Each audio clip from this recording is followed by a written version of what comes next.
ఈ అభయహస్తంలో పొందుపరిచిన 6 గ్యారంటీలను ప్రజలకు చేరవేయడానికి మీరే మా సాధకులు.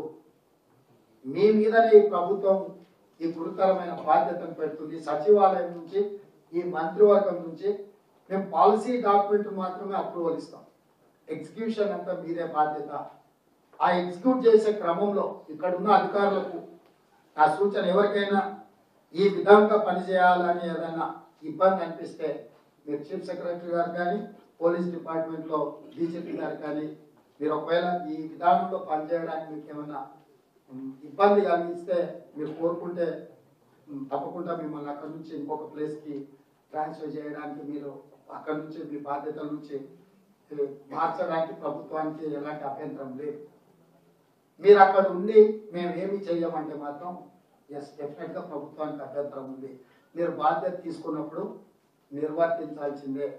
మీకు ఎవరికైనా ఈ ప్రభుత్వం యొక్క లక్ష్యాలను చేరవేయడంలో ప్రజలకు చేరుకోవడంలో లేకపోతే కాస్త ఎక్కువ పని చేయాల్సి వస్తుంది, రోజుకు 18 గంటలు పని చేయాల్సి వస్తుంది అని అట్లాంటి ఆలోచన ఉండి ఎందుకులే ఇంత ఫిజికల్ స్ట్రెయిన్ మెంటల్ స్ట్రెయిన్ మాకు ఎందుకు అని ఎవరైనా అధికారులకు ఏమైనా చిన్న చిన్న అభ్యంతరాలు ఉంటే మాకు ఎలాంటి అభ్యంతరం లేదు. తప్పకుండా వాళ్ళకి కలెక్టర్లుగా ఎస్పీలుగా అక్కడి నుంచి మార్చి మీకు మిగతా ఎక్కడైనా 18 గంటలు పని చేయకుండా ఉండే పోస్ట్ ఏమైనా కోరుకున్నా మాకు ఎలాంటి అభ్యంతరం లేదు.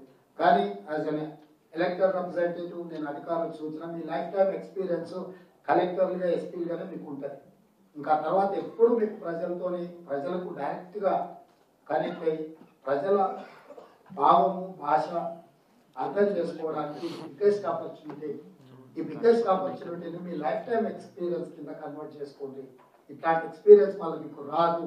మీకు మీ నెక్స్ట్ లెవెల్లో సర్వీస్లో ప్రమోషన్ వచ్చిన కొద్దిగా మీరు ఆఫీసర్స్ మానిటరింగ్ చేయడానికి పరిమితం అవుతారు తప్పితే క్షేత్రస్థాయిలో ప్రజలలో వెళ్ళి తిరిగి మీ అనుభవం నేర్చుకోవడానికి తెలంగాణ సంస్కృతిని తెలంగాణ సాంప్రదాయాన్ని దగ్గరగా మీరు చూసే అవకాశం కాదు. ఈ అవకాశాన్ని డెఫినెట్గా మీరు ఉపయోగించుకుంటారని అద్భుతంగా పనిచేస్తారని ఈ విషయాలలో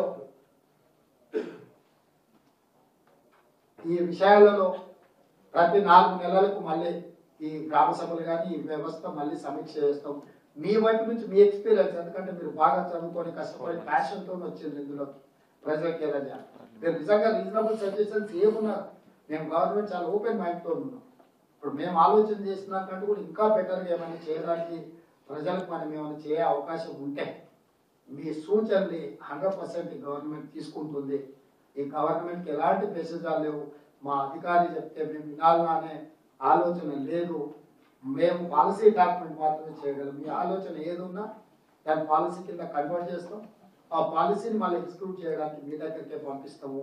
మీ అందరూ మీ సూచనలు సలహాలని ఎప్పటికీ గవర్నమెంట్ ఓపెన్ మైండ్తో వెల్కమ్ చేస్తూ at the same time accountability and responsibilities more important and integrity honesty the other count.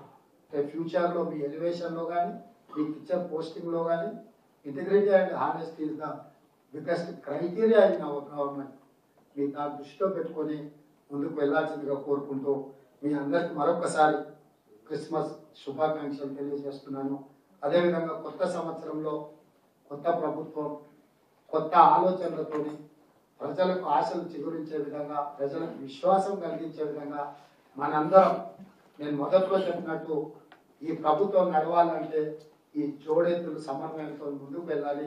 ప్రజాప్రతినిధులుగా మేము పాలకులుగా ప్రభుత్వం ఇచ్చే పథకాలను అమలు చేసే వాళ్ళుగా మీరు కలిసి ముందుకు వెళ్దామని తెలియజేస్తూ మీ అందరి దగ్గర సెలవు తీసుకుంటాం. Thank you.